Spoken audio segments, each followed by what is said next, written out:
дъбове и буки, твоите шуми гъсти,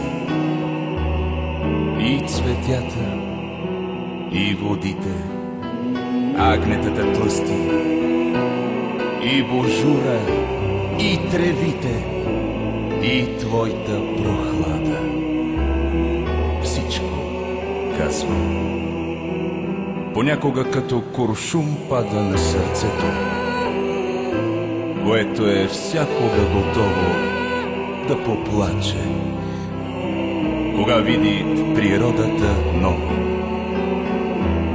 кога види как пролетта старостта изпраща. И под снега, и под студа живот се захваща.